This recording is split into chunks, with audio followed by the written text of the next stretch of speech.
Hello friends, welcome to my YouTube channel. और आज मैं आपको कुछ सेक्शंस के बारे में बताने वाली हूँ जो आर्यन खान के ऊपर भी लगे हैं और सुशांत सिंह के केस में रिया के ऊपर भी लगे थे।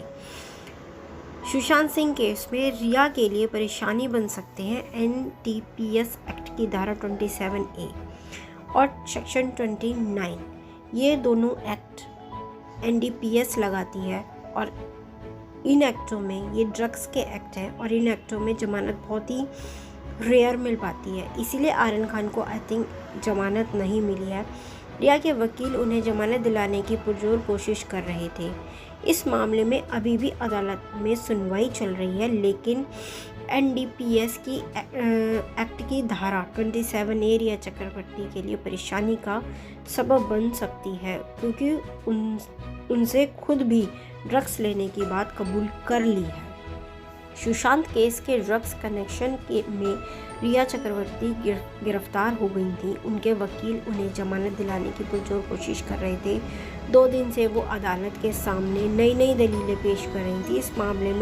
इस मामले पर अभी भी अदालत में सुनवाई चल रही है, लेकिन NDPS एक्ट की धारा 27A रिया चक्रवर्ती के लिए परेशानी का सबब बन सकती है।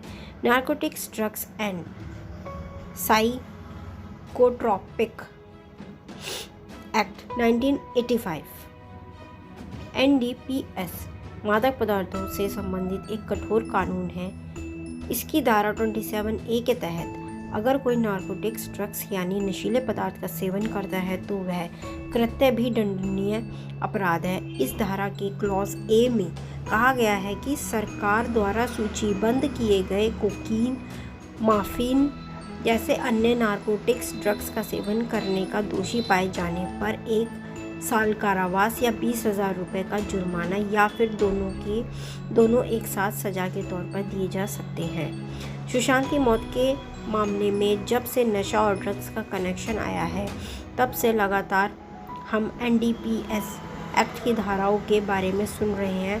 दरअसल इस केस में अभी तक किसी एक्ट के तहत करीब 10 लोग गिरफ्तार किए जा चुके हैं। इनके तार नशे के कारोबार से जुड़े हैं। गिरफ्तार होने वाले में रिया चक्रवर्ती और उनके भाई शोविक भी हैं।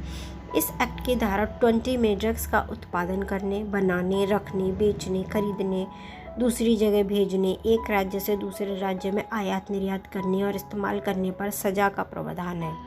NDPS एक्ट की धारा 20 में क्लॉज 2 के A पार्ट में कहा गया है कि अगर किसी व्यक्ति के पास प्रतिबंधित ड्रग्स की कम मात्रा पाई जाती है तो उसे 6 महीने तक की जेल या 10,000 रुपये जुर्माना लगाया जा सकता है उसके ऊपर।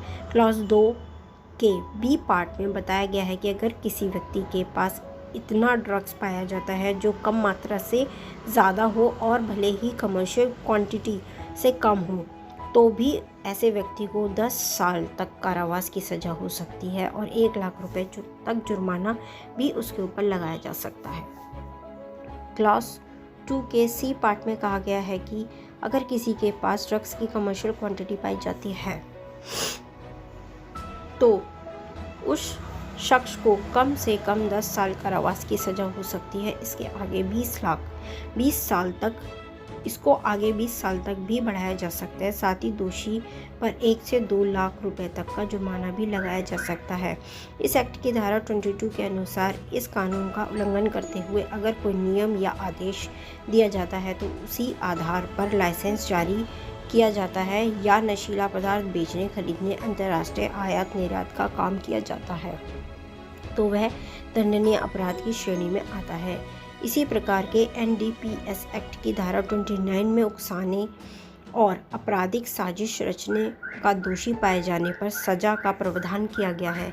आपको बताते चले कि सुशांत केस में जुड़े ड्रग्स के मामले में रिया चक्रवर्ती और उनके भाई समेत अन्य कई लोगों को इसी एक्ट के तहत गिरफ्तार किया गया था।